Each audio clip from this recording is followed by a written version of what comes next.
Once again, welcome to Uptown Comedy Radio, right here at jprgradio.com. Every Thursday, 7 p.m., man, we get it in. We talk about various amount of things. We just get it in. You know, we talk about comedy, but then, as I always say, man, behind the curtain is a real life. And so I'd like to give y'all a preview of what real life is with Mr. Inappropriate and, you know, my family. So once again, give it up for MyKel Hood, man. Yo. You gonna have to. You can turn this up a little bit? Huh? Yeah, yours is way louder than mine. Turn me up. They're the same. Go ahead. Oh. Yeah, you can get I don't know who been on this mic. I can't be kissing these microphones. Oh boy, here we go. So go ahead, give people a little bit about yourself, sir. My name's MyKel Hood. I'm an artist, Atlanta, Georgia, producer. Got my own little shebang going on, trying to put people together with one-way entertainment.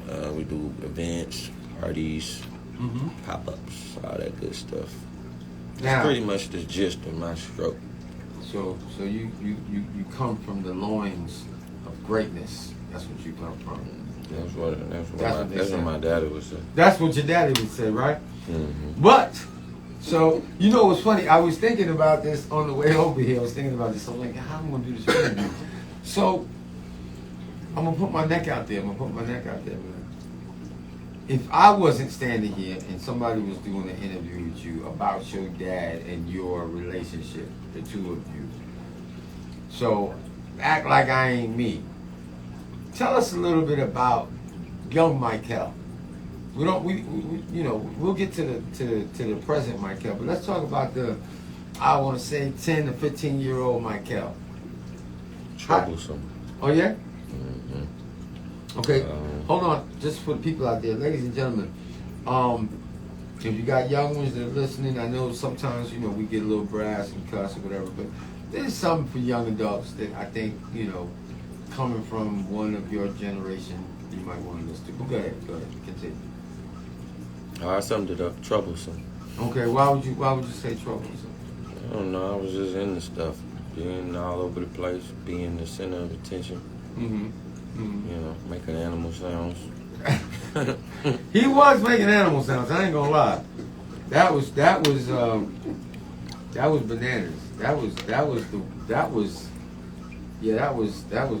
He was making. Coming home with bruises I didn't know about.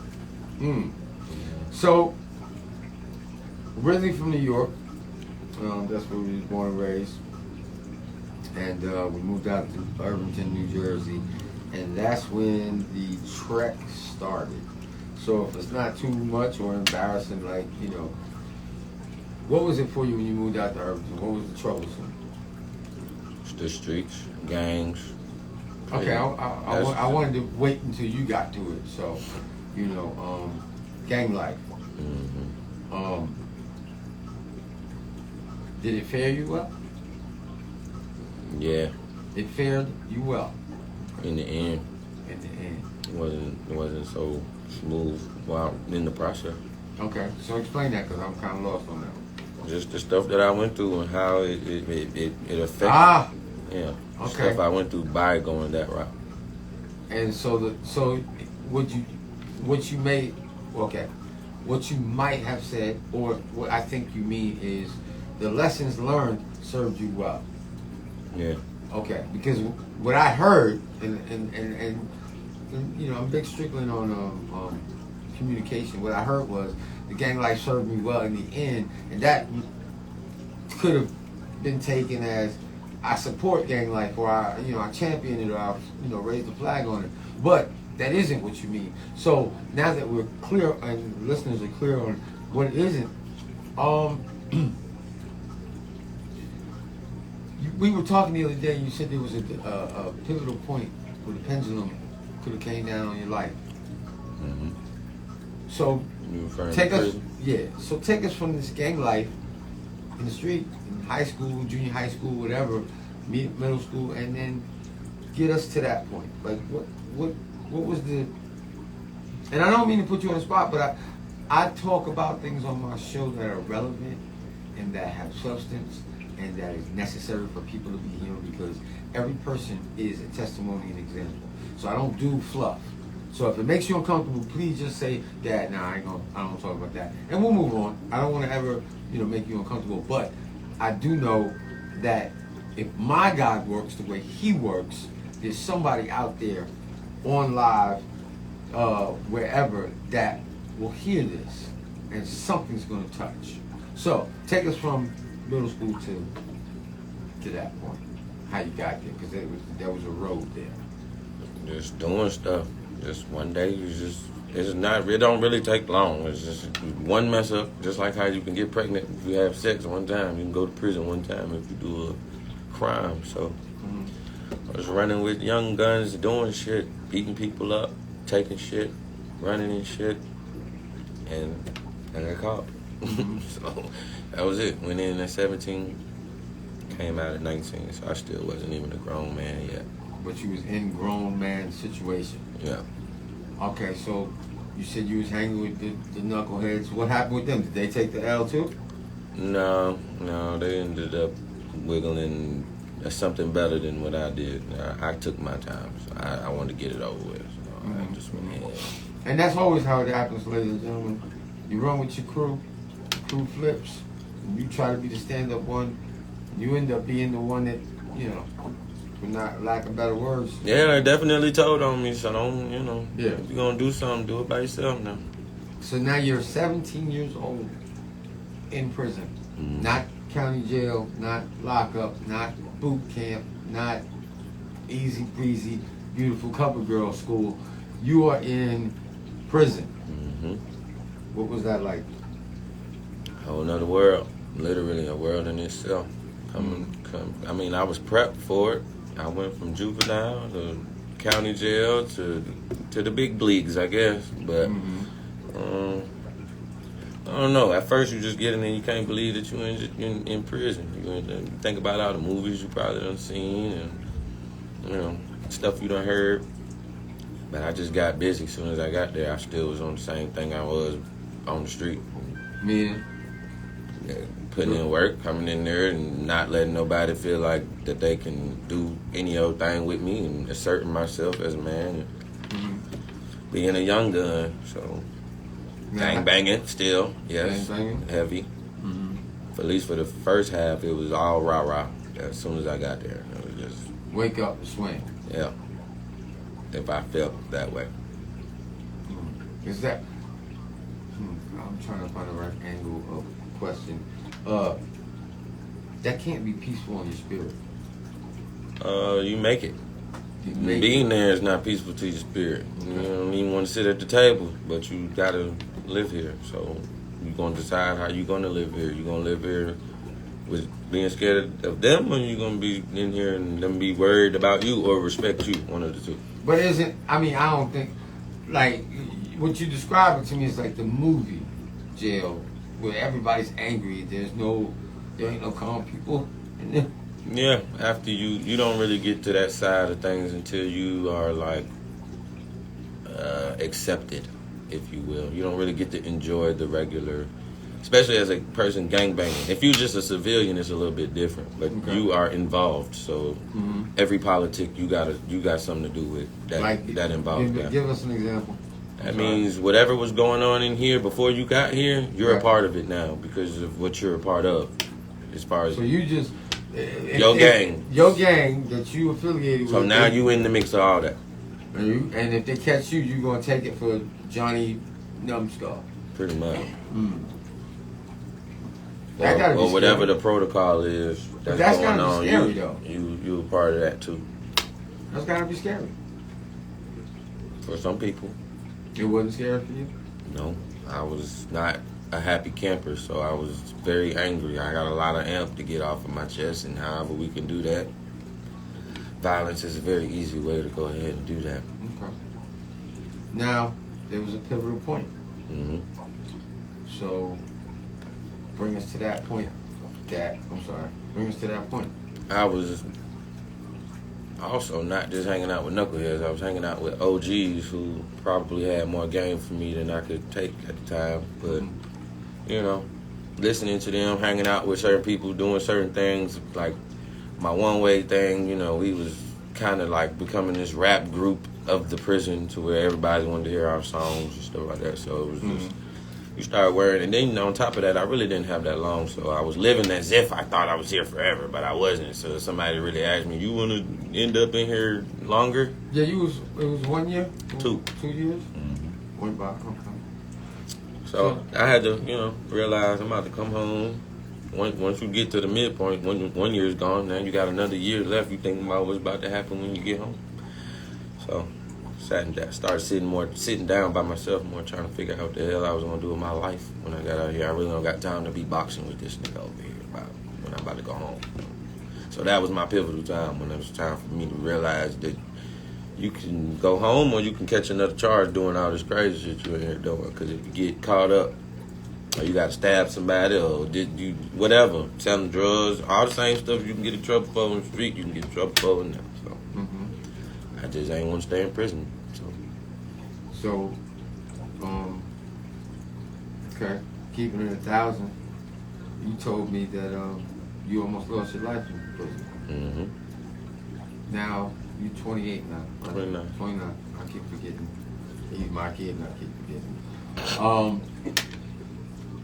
Looking back on that now, in reflection, because hindsight is always 20/20. Right. Do you count your blessings? Absolutely. For? Just all of them for what they are. Blessings. Anything that I know could have went another way that didn't. I'm not too cocky about it, but.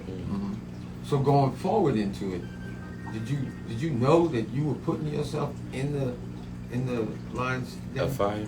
Yeah. Yeah. You did. Take us through that, because I don't. It's just you always in the line of fire when you gangbanging. You're never not in the line of fire. So whatever you do, it don't really make that much of a difference anyway, because it's smoke. Sometimes it's not even with gangs. Sometimes it's just with people. But you know, you always in the line of fire, because I'll take somebody to not like you and be frustrated about their situation and want to do something to you. Well, I guess you could say that from your experience, because you had those conversations with me about how you felt, and I tried to talk to you, but your emotion was carrying more weight than sensibility. And now, ladies and gentlemen, the reason I like I said, I pushed this conversation was because it's just the opposite. There's more sensibility and less emotional wreckage with this young man. So in order to give him his flowers, I believe that he has to testify, and he has to let the world know, not by the fact that he owes the world anything, but more so, I've learned some things I can contribute to the world. All too often, elders complain about the youth, and they're not being pouring in. They're just taking. They're just taking and running the well dry. Well, this young man was given an opportunity, and we were supposed to do this last week, and I just want to tell you that was my mom, his grandmother's birthday, which would have been an amazing day for that to happen, but you know, circumstances as they were, we postponed it to today. So you, well, I can't tell your story, but you know, and also, ladies and gentlemen, I have no idea what he went through. So you're on the edge of your seat, I'm on the edge of mine, just listening. So you said the Mexicans? Was it the Mexicans? Oh yeah, that was separate from gang stuff. That was just me being and thinking I could do whatever I want and do something about it. You know what I'm saying? I used to, you know, there might be a time where I might borrow something from you and I decide I don't want to give it back, or you know, I might have, you know, held on to the phone a little bit longer and you know, didn't give a shit really about it because whatever, I'm mad. And yeah, you know, nigga ran up on me one time. You know, I was ready for whatever, but he was trying to explain to me I'm ready to do a lot about mine. and I had instead of it going left, it was a conversation where he basically put me on game, like, bro, you gotta stop moving like this, bro, because of this. Mm-hmm. Like, you thinking it's just whatever because we in jail and everybody could just treat everybody like shit, but respect is a big thing. Like, if I give you something and I share something with you, my nigga, you gotta do what you say you was gonna do. Your word is your everything. Not for nothing, I don't have much. So if you take something from me, and I feel like I want to kill you about it, then that's where it is. So, I respected him telling me that, and then that made me fuck with him, not because I was threatened, but it was like the way he articulated himself on why you shouldn't be acting like this. I could not deny that he had a great point. So then, see, a lot of cats, I bust guns, I'll kill a nigga. Everybody ain't built to bust guns. Everybody ain't built to kill a nigga. And damn sure ain't a lot of them that are built to deal with the repercussions afterwards. And I'm not even talking about the time, I'm talking about the memory, because you live that every day. If you take a person's life, you took their spirit, you took the son away from its mother, you took a kid, parent away, you live with that. And so this person came up on you and was like, I'm at that point. Not that I'm at that point, but that could be the case. I might not be at that point, but what about the next one that ain't like that? Okay. And he want to do something to you, or he waiting on you to do something like that so he can have a reason to do something to you. Okay, so that resonated with you, and you that happened first year, second year. That happened the first year. But the second year, I pretty much was just minding my business and just kind of like I was goofing off and like doing stuff that we wasn't supposed to be doing, but it wasn't to the point where I was like, fuck my life type shit. How I felt when I got there, like. What? Now you said fuck it. What was that about? Because that was 16 years old. Yeah, feel like you hit rock bottom. Like, oh shit, I'm in fucking prison. I went from juvie to jail. Oh, what's next? Death. Okay. So fuck it. What's down? We going up. I get it. I can understand the youth. I mean, that's why I said the old guys that was looking at me like, bro, you acting like you got 20 years or some shit, my nigga. You about to go home. Like, I don't even feel bad for you. You got 2 years and I'm in here. I've been in here since before you was born. Nigga, you want to end up like me? It was them conversations that made me, you know. So, niggas showing me pictures of them when they was my age in here. Like, wow, know. Missing life. So you said the second year was to sit down for you thinking about going home. Now, when you came home, you were my child, but you weren't who I knew. Talk about the transition. I came and picked you up from downtown. What is that? Where's Magic City? Across the street from, the Greyhound. Greyhound. Atlanta, everybody know that. And we went down and we had some pizza. Yep. At Spin.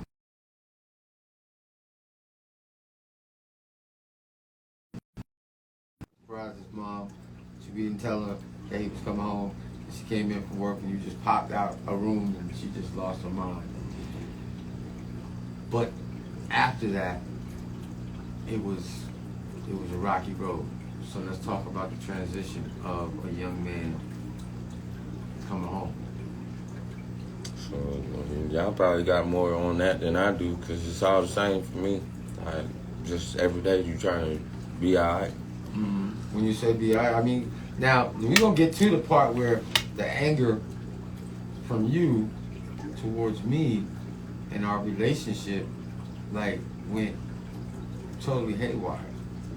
Where you wanted to fight, you wanted to kill me, you wanted to do all kinds of shit. No. Now, as a father, most dads are like, I'll kill myself before he do something to me, but and I think you knew then how much I loved you and how patient I was, and how unequipped I was. I said that right, unequipped, because I've never been through what we were going through. So I could never tell anybody, I know what's going on, I got this. No, I'd be lying, and I was lying, because every single day I slept with one eye open. I didn't know what the fuck you was gonna do. I couldn't figure out. So tell me about that part. Well, I mean, for the most part, I pretty much just blamed you for my situation. Like, because the first time I went to jail was a situation with me and you. That's how I got in the system. That's how I got on these people's radar. So as far as I was concerned, it was all connected to you. So therefore, you fucked my life over. So fuck you type energy. You know what I'm saying? Y'all niggas shit. As opposed to once I got older and realized at the end of the day, I mean... Well, no, we're going to get to that part of the story. I just want to take us in increments. So you're angry. You're angry at your dad. You poked the bear 1,000 times. So I'll assume that you knew exactly what you were doing every single time. You notice. Huh? I mean, I would notice. Okay. I'm one of those people, sometimes I see what I'm doing while I'm doing it, but I'm here now, so. Okay, so that's important to talk about right there. That particular piece. Do you think the average young person right now, 15 to 20 years old, sees themselves, or are they in motion so they won't even step outside themselves to see themselves? No, I don't think that the average kid now does that. No. What do you think of? What do I think of them? Yeah, what do you think they're doing? Taking drugs. So you think drugs is becoming a part of culture? Culture. Well, numbing. Let's say numbing, because I mean, truth be told, our bloodline had drug abuse in it, from my mama to me to you. So I mean, let's call it what it is.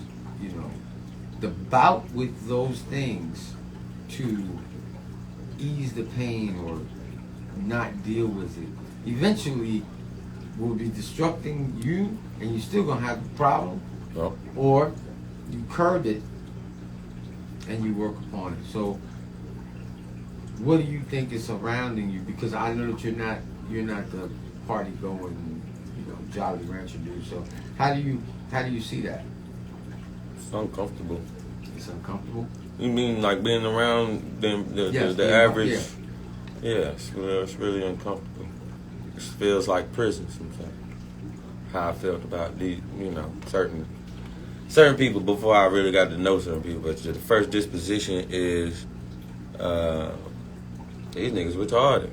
Mm-hmm. So I'm watching your retarded ass and trying to see if you're gonna do something to me. I can't enjoy myself, so I don't. And does that hinder your socializing? Mm-hmm. Were you awkward in socialization? With men, yeah. With men. So why specifically that? Because I'm not threatened by a woman. Okay. But even them sometimes, if it's a certain type of female who came from a certain type of environment, I'm like watching her too. Okay. Sketchy. I get it. Yeah. I get it. I don't trust nobody. Bottom I am. That's deep. The more scars they have, the more worried you are. Why? Because I don't know what them scars did to you. It's like you don't know what mine did to me. Mine might have worked out for me, but that don't necessarily mean yours worked out for you. Some people get good at pretending. Yeah. Pretending, yeah. So when you came home, you had this nervous twitch. Still do. Not as bad. Not as bad, because your hand used to shake. I have no idea what you've seen, experienced, witnessed. I hope and pray every day that God washes that from you. But at the same time, I hope that you utilize it, like you just said in the beginning of the show. It worked out at the end. So now I wanna tag on to that, because I want you to now be able to elaborate on what that really means to you. That it worked for the best. Yes. Yeah. Elaborate on that, if you It's just my assumption, seeing as how I'm still kicking.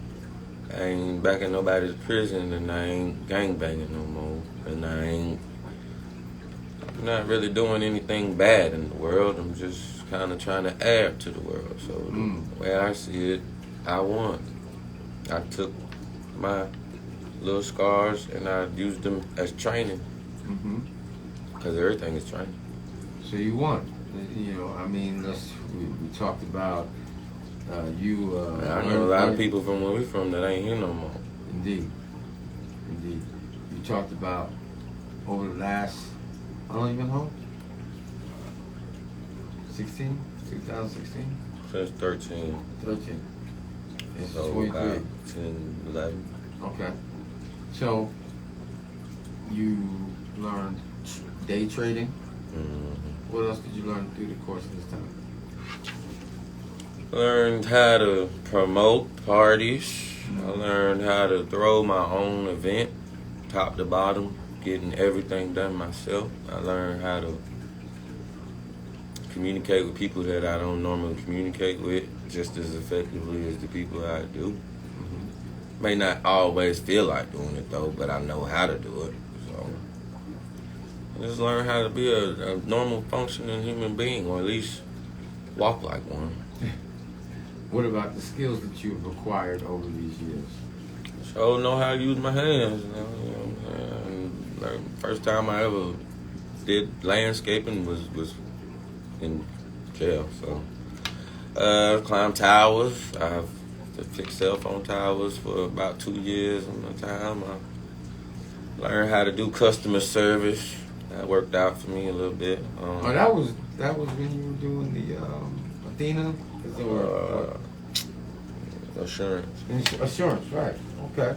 No promo though, but if y'all do need some insurance. Okay. Engineering, production. Yeah, been doing that the whole while, but yeah, got better with that. How many mixtapes you got out? All together? 8? No, it's like, I don't know, I think like 12. 12 mixtapes over the course of these years.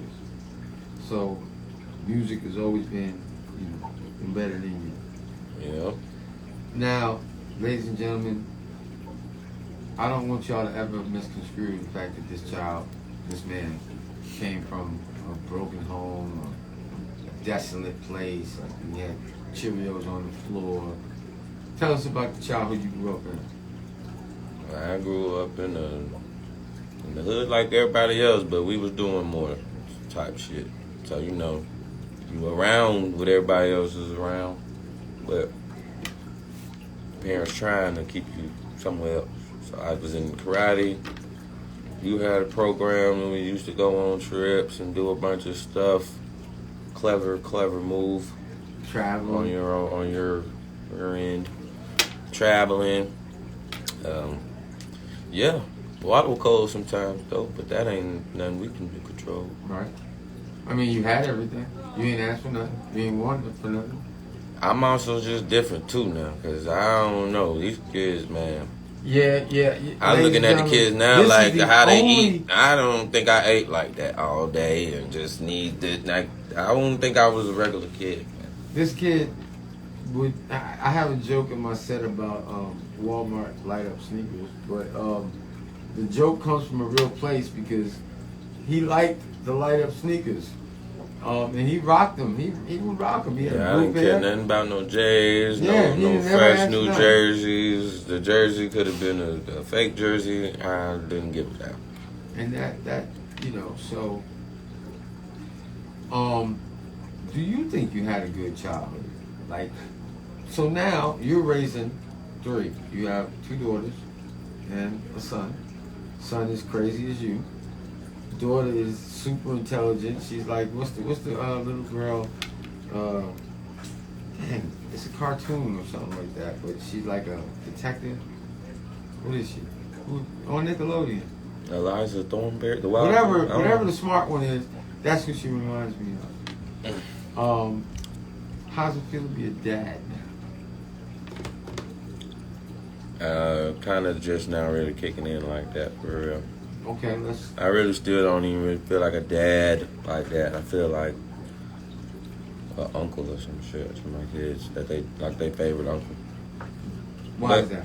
Cause I just be chilling. I don't know. We just kick it and we have fun. Like how you do with your nephew, your niece or something. I don't really Bear the big responsibility side. And then on top of that, they live with their mom, so it'd probably be a little bit different if you was like fucking up shit all day. But do you think being a father has changed you like severely?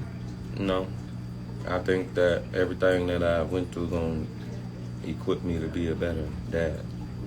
So the reverse, I was getting prepared to be somebody else's Caretaker. Yeah, or just somebody that you can get some game from. You might not.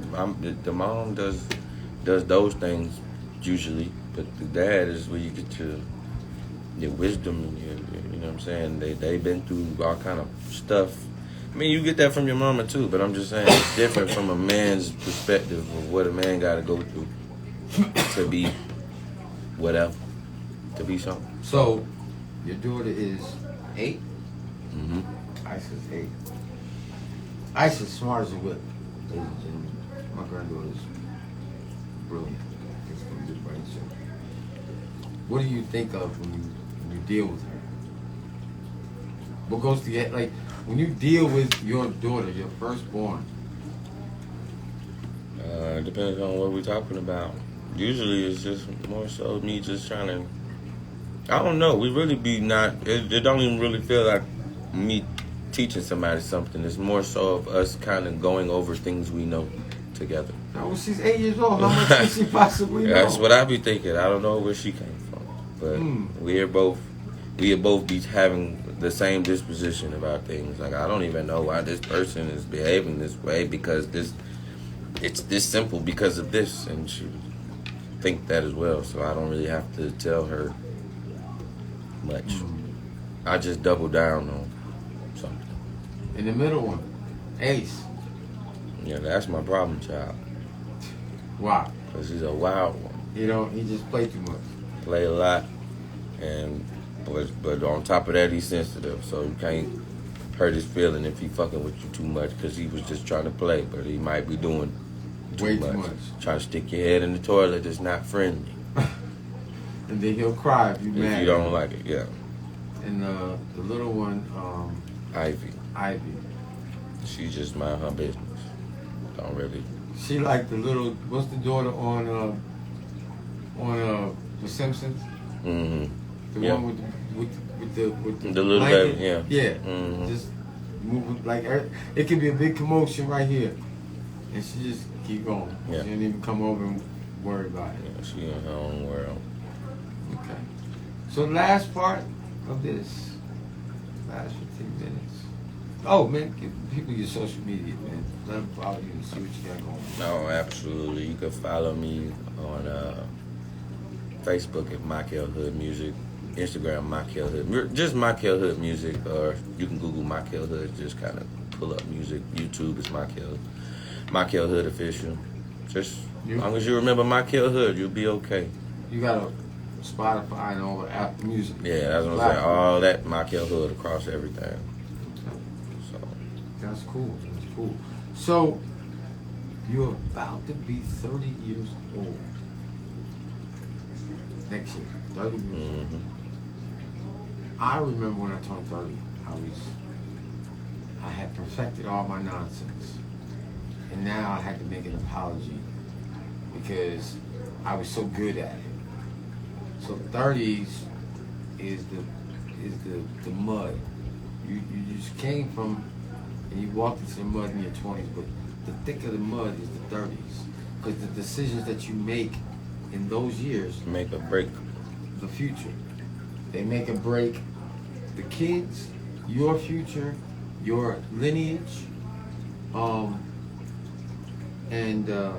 the other day I was thinking, I went for medical benefits from the vets, from the VA. And they turned me down because I was 6 months shy of being able to get benefits. Yeah. Had I known this when I was 16, 17 years old in the Army, I'd have stayed. I wouldn't have been the ruckus. So, in my life right now is dependent on understanding that tomorrow is something to be thought of. A month from now is something to be thought of and considered. So, going into your 30s, how are you foreseeing, or how are you setting up a plan for your growing older? Stacking up that bread, learning about different ways to, you know what I'm saying, capitalize off of whatever you might have, because, you know, money goes. So, I mean, I feel like I'm doing what I always felt like I would be doing, just moving and doing music, still building my brand. Mm-hmm. Mm-hmm. I'm just thinking more about my kids now. Right. About how all that can, you know, benefit them rather than just me. Okay. Now that's lineage, and that's what people need to start focusing on more. It's not really about you, because you ain't gonna be able to take nothing that you got with you. You're gonna leave it here. Now, I told you, I ain't got a lot of money, but if I had a lot of money, I wouldn't leave you the money. Right. I'd leave you the blueprint. Because on the blueprint, you can make money constant. If I just left you the money, you burn through it and be broke. They wouldn't give a shit. And have no gain for nothing.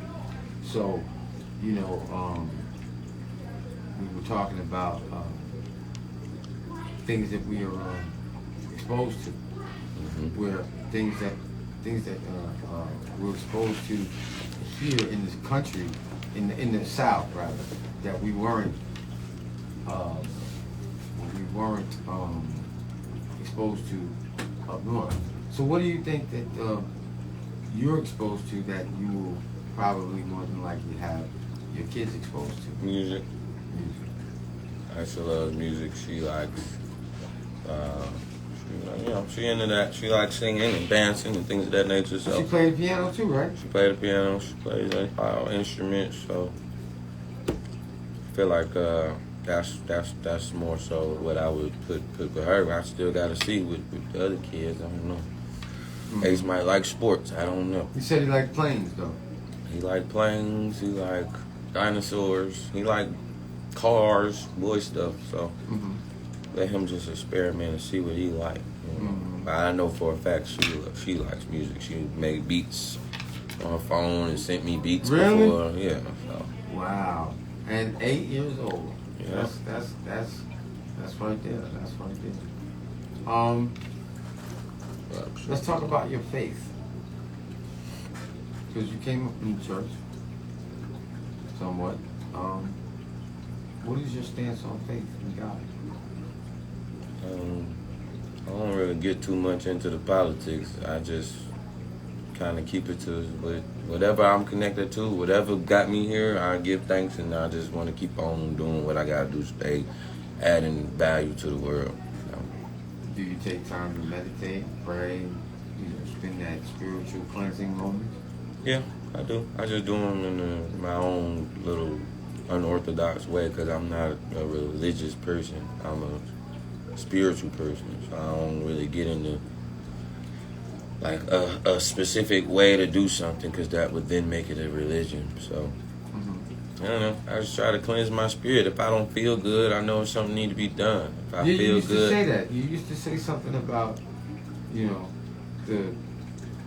the vibe, the energy. Like if it's not right, then that's your, that's what your indicator is. Yeah, that's your red flag. If I'm not happy about things, then there's something wrong.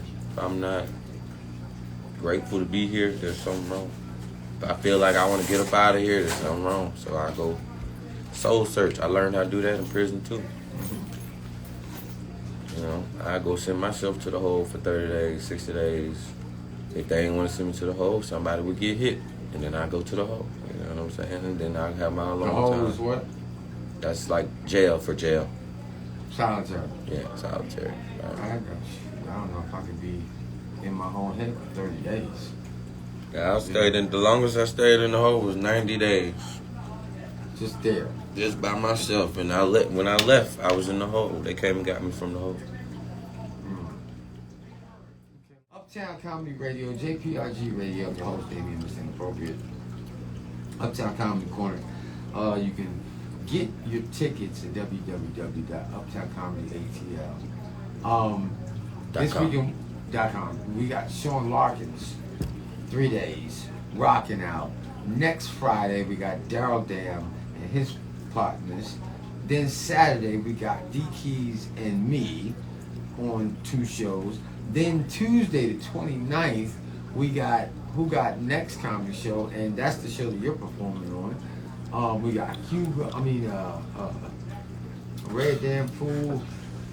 We got a bunch of comedy shows. So every night at Uptown is, we got Celebrity Mondays, $5 Tuesdays, the Real Loving Comedy and Hip Hop with Cassius Creflo. Wednesdays, Thursdays we got comedy and poetry with Destine. Man, it's just all going down, and it's all black owned. 1155 Virginia Avenue, right in the heart of Hayfield, right here in Georgia. One more time, man. What's your Instagram? Instagram, MyKel Hood Music, MyKelHood Music. Okay. It's the best way to. That's the best place to see what I got going on. That's where I'm the most active at. But Facebook, same thing. Yeah. The music is hot. He has a distinct style. So, and I'm real particular on music. I've been your host, Damion, Mr. Inappropriate. You can get me, Damion. Let me see which. Which one? Yeah, Mr. Inappropriate Official on all platforms. And we're gonna rock out once again. JPRG Radio, Uptown Comedy Radio, and we are out. Yo.